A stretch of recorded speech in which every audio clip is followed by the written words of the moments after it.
Picture this. The lights dim inside a sold-out arena. 20,000 fans are on their feet, the roar's so deafening you can feel it in your chest. And then, cutting through the chaos like a knife through butter, that iconic sound hits. The Beast. The Conqueror. Brock Lesnar's music tears through the speakers, and you know something massive is about to go down. But here's where it gets interesting. Before Brock can even step through that curtain, another presence makes itself known. A presence that's been tearing through WWE like a Category 5 hurricane. Jacob Fatu, the Samoan werewolf. And he's got something to say to the man who's dominated this business for over 2 decades. What happens when an unstoppable force meets an immovable object just days before Elimination Chamber? Buckle up, because what went down between these two titans is the kind of moment that changes everything. Let's set the stage here, because context is everything in professional wrestling. Elimination Chamber is looming on the horizon like a storm cloud ready to unleash absolute chaos. Both Jacob Fatu and Brock Lesnar are confirmed entrants in the match, and the WWE Championship hangs in the balance like a golden promise waiting to be claimed. But this isn't just about two competitors sharing a match card. Oh no. This is about legacy, dominance, and the primal need to prove who truly sits at the top of the food chain. Jacob Fatu has been on an absolute tear since arriving on the main roster. We're talking about a man who moves with the grace of a cruiserweight but hits with the force of a freight train. He's dismantled everyone put in front of him. Veterans, rising stars, fan favorites, it doesn't matter. Fatu has this aura about him, this intensity in his eyes that tells you he's not here to participate, he's here to conquer. The Samoan dynasty runs deep in his veins, and he carries that legacy like a warrior carries his weapon into battle. Every match feels like a statement. Every victory feels like a warning. And then there's Brock Lesnar, the Beast incarnate. The man who doesn't play by anyone's rules because he doesn't have to. Brock exists in a category all his own. He's a former UFC heavyweight champion. He's a multi-time WWE champion. He's the guy who ended The Undertaker's undefeated streak at WrestleMania, something most people thought was impossible. When Brock shows up, the entire atmosphere changes. Wrestlers in the back watch a little more carefully. Fans lean forward in their seats. Because you never know what version of Brock you're going to get, but you know it's going to be explosive. So when these two paths were destined to cross inside the unforgiving structure of the Elimination Chamber, everyone knew it was only a matter of time before things got personal. And that time came this week on Smackdown. The show is rolling along. Matches are happening. Promos are being cut. The usual electric energy of a WWE show is pulsing through the arena. And then Paul Heyman, Brock's longtime advocate and master of the microphone, makes his way to the ring. You can feel the anticipation building because when Paul Heyman shows up, you know something significant is about to unfold. He's in a pristine suit, microphone in hand, and that knowing smile on his face that says he's about to drop some truth bombs on the WWE Universe. Heyman begins his signature introduction. Ladies and gentlemen, my name is Paul Heyman, and I am the advocate for the reigning, defending, undisputed truth in professional wrestling. The crowd is already buzzing. He continues, painting a vivid picture of what's going to happen at Elimination Chamber.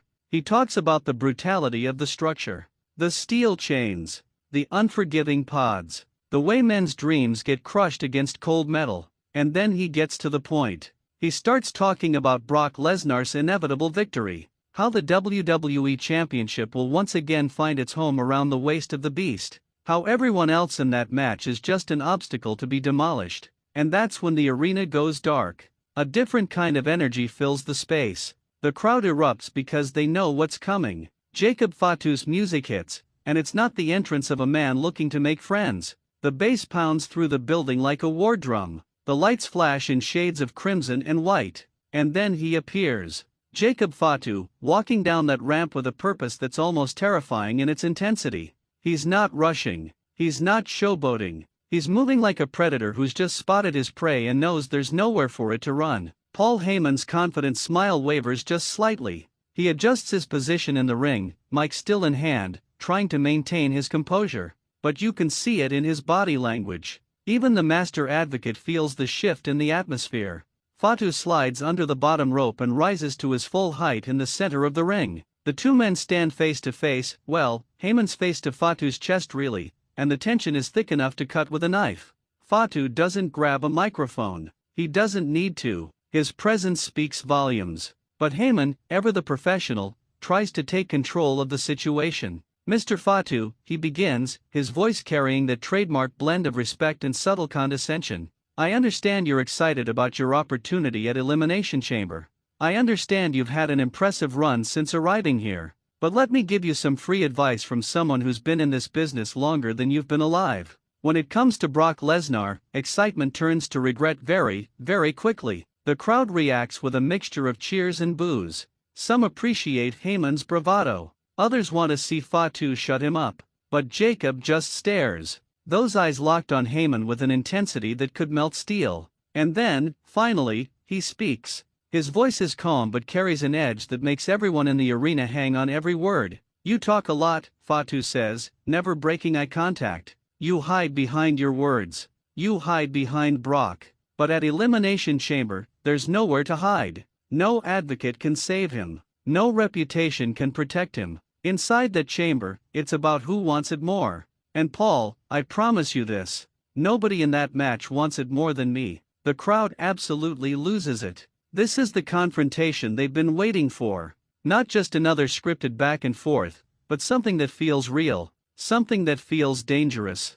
Heyman tries to respond, tries to regain control of the narrative, but before he can get more than a few words out, the arena shakes with a sound that makes everyone's heart skip a beat. Brock Lesnar's music hits. The place goes absolutely nuclear. Fans are on their feet, phones out, capturing every second of what's unfolding. And there he is. The beast incarnate himself, marching down that ramp with bad intentions written all over his face. He's in his ring gear, which tells you he didn't come to talk. He came to do what Brock does best: inflict pain. Jacob Fatu doesn't back down, doesn't move an inch. He turns to face the ramp, ready for whatever's coming. Heyman wisely exits the ring, giving his client space to work. Brock reaches the ring, and instead of his usual leap onto the apron, he slides in under the bottom rope, popping up to his feet with surprising agility for a man his size. And now they're there. Face to face. Two absolute specimens of athletic dominance, standing in the center of the ring, neither willing to give an inch. The crowd is chanting, "This is awesome! This is awesome," over and over. Because they know they're witnessing something special. These aren't just two wrestlers having a stare down. This is a collision of styles, of generations, of philosophies. Brock represents the established order, the proven commodity, the man who's done it all and has nothing left to prove. Fatu represents the hungry challenger, the new blood, the man who refuses to wait his turn because he believes his turn is now. Brock smirks. It's that cocky, confident smile that says he's amused by all of this. He looks Fatu up and down like he's sizing up a piece of meat. And then he does something unexpected. He starts nodding, almost approvingly. Like he respects the fact that Fatu has the guts to stand there and not flinch. But respect in Brock's world is a double-edged sword. It means he's going to enjoy dismantling you even more. "You've got some balls," Brock says, his voice the distinctive rasp that cuts through the arena noise. "I like that. But you know what happens to people with balls when they step up to me?" He pauses, letting the question hang in the air. "I kick them so hard they wish they never had them." The crowd reacts with a mixture of laughter and shock. That's vintage Brock. Raw, unfiltered, unapologetically brutal. But Fatu doesn't laugh. Doesn't smile. Instead, he takes a step forward, closing what little distance remained between them. They're nose to nose now, and you could hear a pin drop in that arena despite the thousands of people packed inside. "At Elimination Chamber," Fatu says, his voice low but carrying to every corner of the building, "you're gonna find out that I'm not like everyone else you've faced. I don't fear you. I don't respect what you've done, because what you've done is in the past, and I'm the future. Your time is up, Brock. You just don't know it yet." And that's when things get physical. You can see it in Brock's eyes. The switch flips. The amusement is gone, replaced by pure predatory instinct. He shoves Fatu, a hard two-handed push to the chest. But Jacob barely moves. He absorbs it, plants his feet, and shoves Brock right back. The crowd explodes. This is about to get real. Security rushes the ring. Officials pour out from the back. Because they know if these two start throwing hands right here, right now, someone's going to the hospital. Brock is being held back by what looks like half the roster. Fatu has his own group of officials trying to create space. But both men are fighting against the restraints, trying to get back at each other. The intensity is off the charts. Elimination Chamber.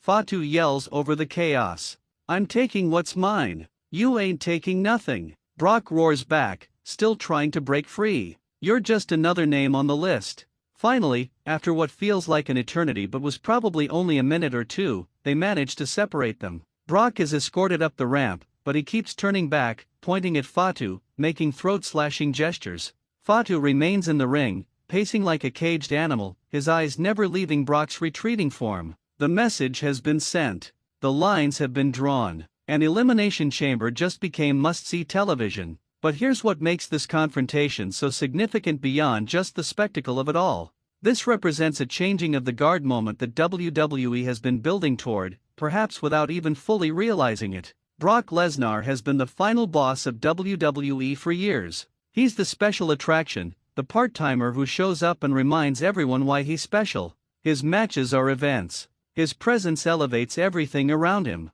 But there's always been this question lingering in the background. Who's going to be the one to truly dethrone him? Not just beat him in a match, but replace him as that ultimate force in WWE? Jacob Fatu might just be that guy. Everything about his presentation screams main event superstar. He's got the look, the intensity, the in-ring ability to back up every word he says. He can go move for move with the best technical wrestlers, but he can also brawl with the heavyweights. He flies through the air when you least expect it. And most importantly, he has that intangible quality that you can't teach. That presence that makes people stop what they're doing and pay attention when he's on screen. The Samoan dynasty in wrestling is legendary. The Anoa'i family tree reads like a Hall of Fame roster all by itself. From the Wild Samoans to Yokozuna, from Rikishi to The Rock, from O.M.G to Roman Reigns, this family has produced some of the most important figures in wrestling history. Jacob Fatu represents the next evolution of that legacy.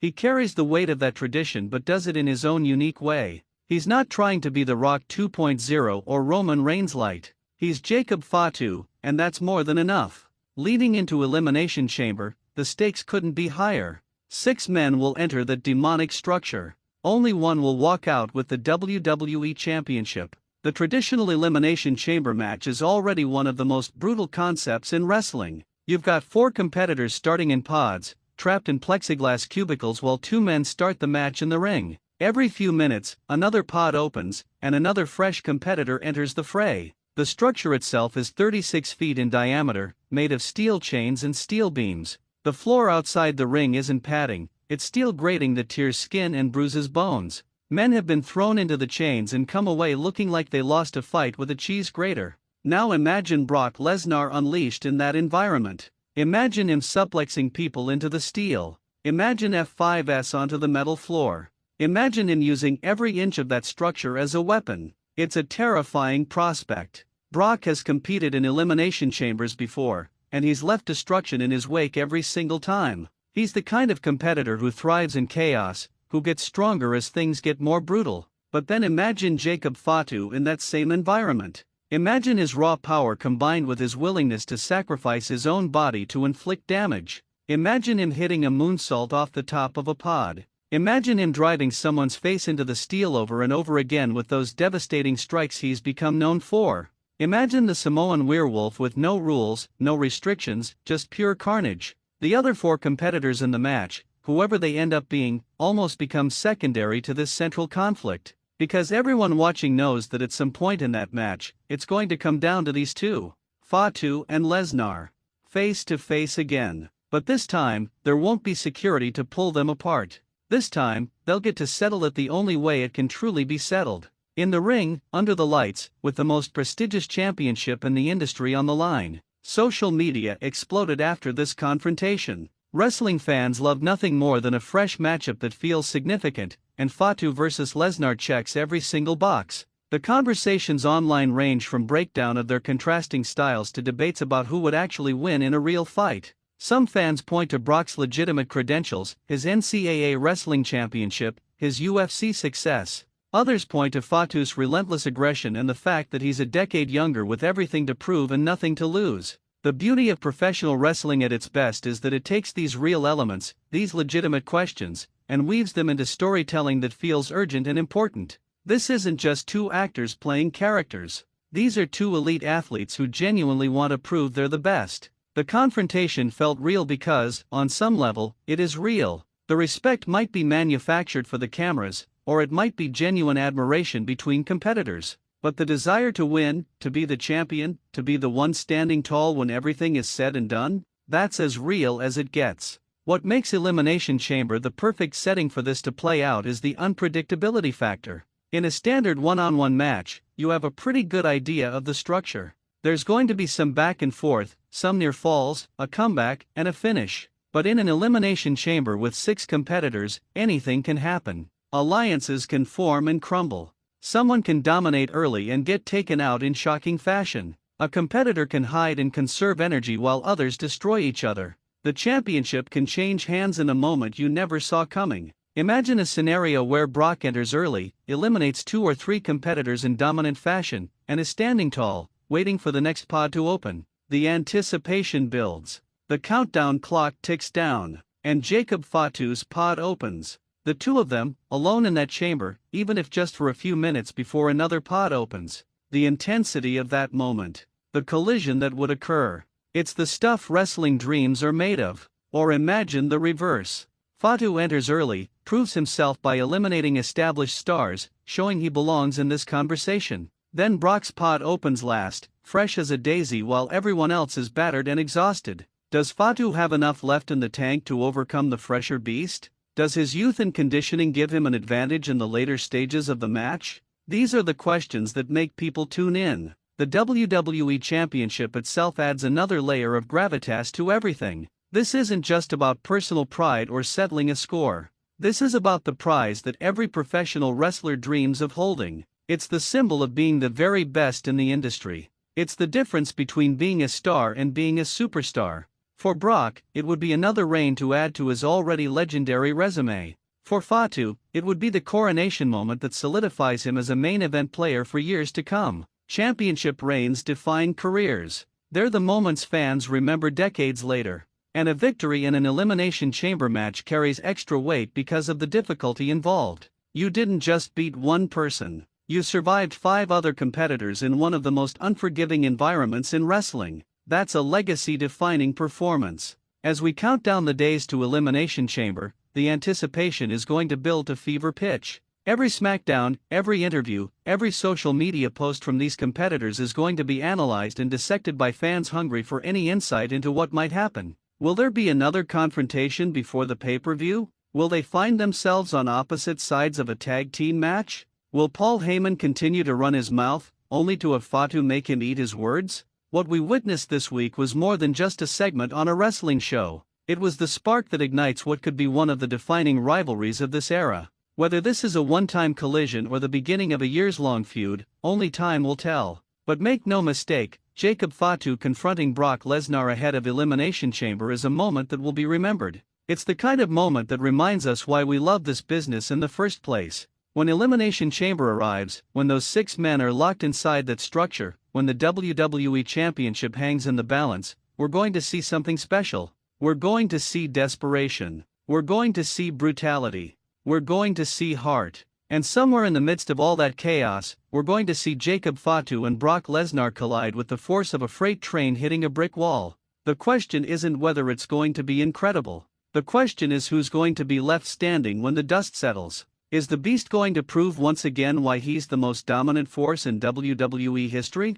Or is the Samoan werewolf going to announce his arrival at the top of the mountain in the most emphatic way possible? One thing is certain. We're all going to be watching. We're all going to be on the edge of our seats. And we're all going to remember WH.